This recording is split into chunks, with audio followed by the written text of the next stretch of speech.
योगः कर्मसु कौशलम।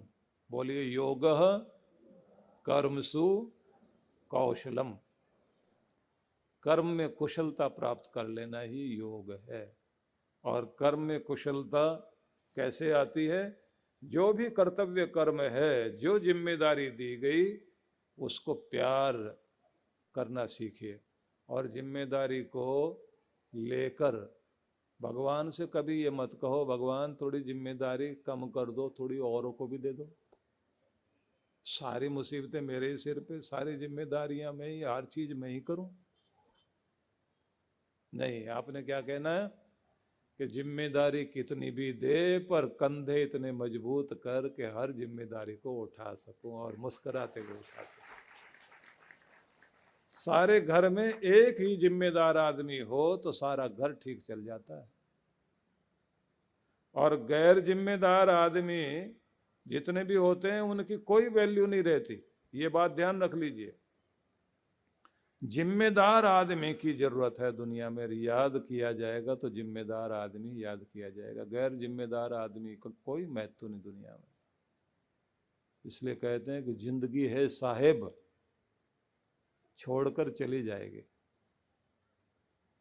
बहुत ज्यादा टाइम के लिए थोड़ी दुनिया में हम लोग हैं।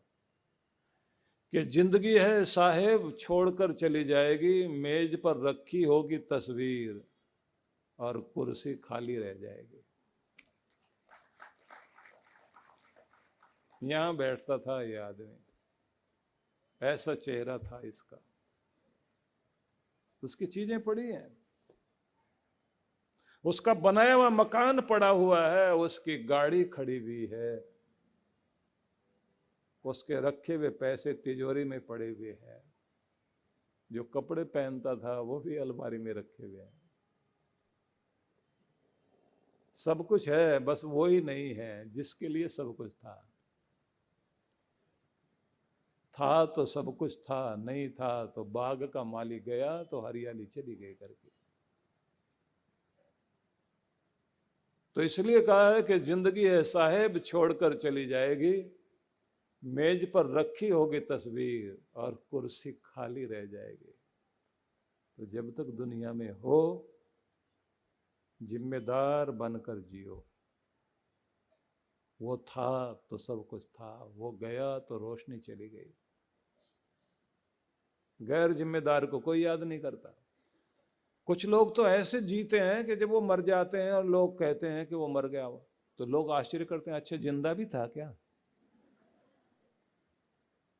हमने तो समझा था पहले ही मर गया होगा। कोई वैल्यू नहीं। और कुछ वे जो मर भी गए तो भी ऐसे याद किए जाते हैं जैसे अभी भी दुनिया में सामने खड़े हैं। स्वामी विवेकानंद बहुत निराश हो गए थे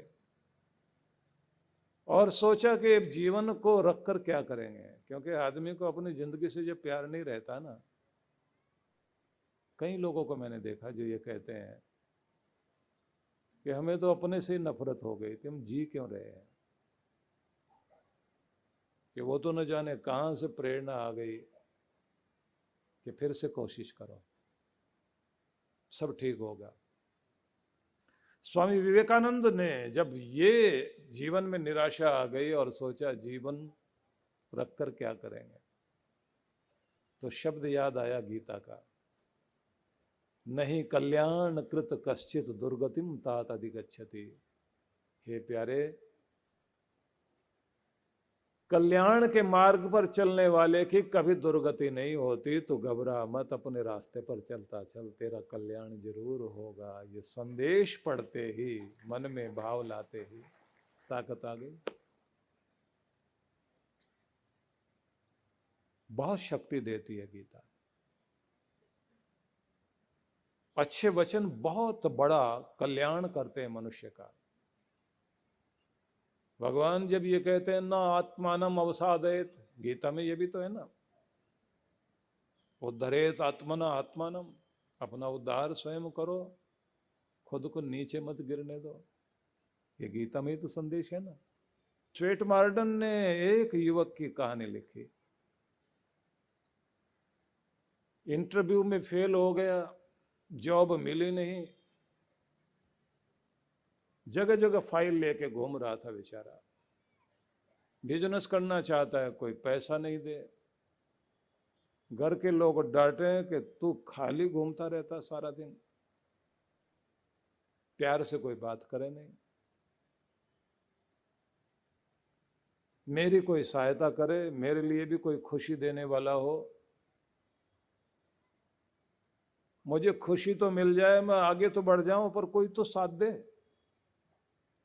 कोई तो मुझे समझे,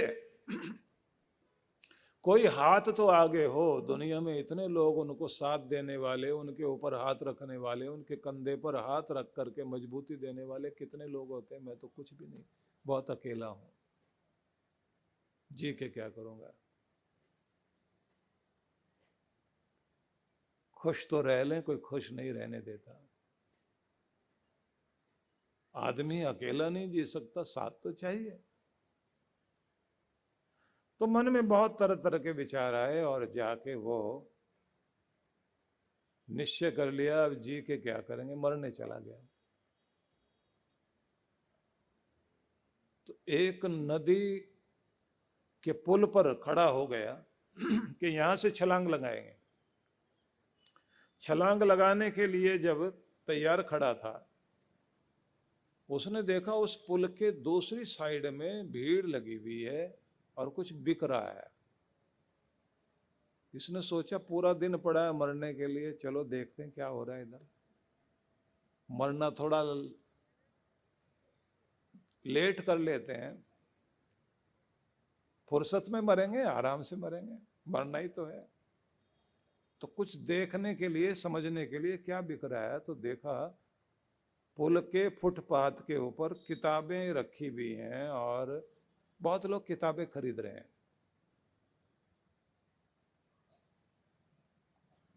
तो एक किताब उसने खोली, मैं तुम्हारा साथ देने के लिए तैयार हूं। तुम्हारा साथी कौन, चैप्टर लिखा हुआ, मैं तुम्हारा साथ देने के लिए तैयार हूं। तुम्हारी खुशी किस पर डिपेंड करती है, तुम्हारा साथी कौन। ऐसे चैप्टर उसके अलग अलग जो अध्याय थे, पन्ने पलटता गया, पलटता गया, पलटता गया। फिर उसने देखा कि लिखने वाला आदमी रहता कहाँ है। सोचा मरना ही है तो एक बार इससे मिल लेते हैं पहले, फिर कल सवेरे सवेरे ताजा ताजा मरेंगे। तो उस आदमी से मिलने चला गया, उससे जाके बेल बजाई दरवाजे की और वो आदमी आया। बोले ये जो किताब लिखी वो आप ही हो? बोले हाँ। क्या बात है? बोले आपकी किताब मुझे यहाँ तक खींच के ले आई। मैं मरने के लिए गया था, पर मरना मैंने आज के लिए तो कैंसिल कर दिया, कल मरेंगे, और अगर फुर्सत रही तो शाम को ही जाके छलांग वलांग लगाएंगे। तो पहले हमारी इच्छा थी कि आपसे मिलें। उन्होंने पूछा क्यों मरना चाहते हो? बोले कोई साथ देने वाला है ही नहीं, हम बिल्कुल अकेले हो गए हैं और हमें ना जॉब मिली, हम जो है पढ़े लिखे आदमी हैं, हम कुछ करना चाहते हैं, कोई तो साथ दे, कोई हमको समझता ही नहीं। बोले अगर मरना नहीं चाहो तो तुम्हें क्या मिलना चाहिए? बोले कोई साथ देने वाला मिलना चाहिए, कोई हमें समझे, कोई साथ दे, कोई तो ताकत बने हमारी। थोड़ा सा भी सहारा मिल जाए ना तो हम बहुत कुछ कर सकते हैं। तो उन्होंने कहा कि अच्छा मैं एक आदमी को जानता हूं, उससे मैं तुम्हें मिलवा देता हूं, उससे बात बन सकती है तुम्हारी। उसको कुछ खाने पीने को दिया, पानी वानी पिलाया और उसको कहा आप बैठो मैं बुलाता हूं। 1 घंटे के बाद उन्होंने कहा वो व्यक्ति आ गया है और उधर बैठा हुआ है, चलो तुम मुझसे मिलो। तो ये आदमी उधर गया। तो गया तो इसने कहा आप साथ रहना मेरे। वो आदमी भी साथ में रहा कि एक बार परिचय तो करा देना ना, मिलवा देना, मेरे बारे में बता देना, तभी तो वो साथ देगा। तो कमरे में गए, वहां कोई था नहीं। यही दोनों थे। इसने पूछा कहाँ है? बोले पर्दे के पीछे है। छिपके खड़ा हुआ, बोले हाँ पीछे है। पर्दा खींचा गया, देखा तो सामने शीशा लगा हुआ था, शीशे के सामने ये आदमी खड़ा हुआ। तो इसने पूछा ये शीशे में तो मैं ही दिखाई दे रहा हूं, आपने तो किसी आदमी से मिलवाना था हमको। तो राइटर जो है उसको बोला तुम्हारी सहायता करने वाला दुनिया में और कोई नहीं, तुम ही तुम्हारी सहायता कर सकते हो और तुम ही तुम्हारा साथ निभा सकते हो, तुम ही खुद को ऊपर उठा सकते हो। और तुम कहते हो मुझे कोई प्यार करने वाला होना चाहिए, तो तुम खुद को प्यार जिस दिन करना शुरू करोगे उस दिन तुम अपनी ताकत पहचान लोगे।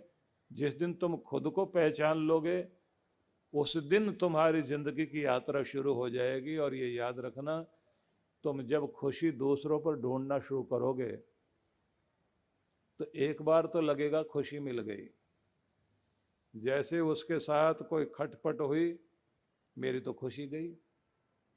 दोस्त था उसके साथ अब झगड़ा हो गया तो मैं तो उदास हो गया, मेरी खुशी। मेरी पत्नी जैसे ही उससे झगड़ा हुआ तो खुशी गई। खुशी को अगर दूसरों पर निर्भर करोगे तो कभी भी जिंदगी में खुश नहीं रह सकते। अपनी खुशी अपने ऊपर निर्भर करो, तभी जाकर के तुम खुश रह सकते हो। उसने कहा फिर मैं अपना उद्धार कैसे करूं, अपना कल्याण कैसे करूं? बोले अपनी ताकत पहचानो, चैलेंज स्वीकार करो। चिड़िया भी अपना पेट भर लेती है, चींटी भी अपना पेट भर लेती है, कीड़े मकोड़े भी पेट भर लेते हैं। जिंदगी कीमती है, सवाल पेट भरने का ही नहीं है, बड़े उद्देश्य के लिए जियो, कुछ करने वाले बनो। अकेले बैठो, विचार करो, ये काम नहीं तो कोई और काम सही, हो सकता है भगवान ने तुम्हारे लिए कोई बड़ा काम सोच रखा हो और उसकी तुम इंतजार कर रहे हो। पहले जिंदगी की कद्र करो, अपने आप को समझो, अपना काम ढूंढ लो कि इस काम के लिए मैं बना हुआ हूं। थोड़ी देर लग सकती है लेकिन एक दिन जरूर सफल होगे। लेकिन अपने ऊपर भरोसा करना, दुनिया पर नहीं, तभी तेरा कल्याण होगा। नवजीवन साधना। क्या नकारात्मक विचारों को मन में आने ही न दें? ये हमारे वश में है? क्या तनाव की जड़ें मन में उपजेंगी ही नहीं? अगर निरंतर ध्यान साधना को जीवन में शामिल कर लिया जाए, आध्यात्मिक जगत में परमात्मा की अनुभूति के साथ क्या सांसारिक जगत में भी प्रसन्नता, सफलता, संबंधों में आत्मीयता, धन ऐश्वर्य का सपना सच करती है नवजीवन साधना? तो इसका जवाब है हाँ। इस कल्पना को साकार रूप देने का संकल्प है गुरुवर श्री सुधांशु जी महाराज व श्रद्धेया अर्चिका दीदी द्वारा भक्तों को ध्यान साधना की एक और अनुपम भेंट, नवजीवन साधना।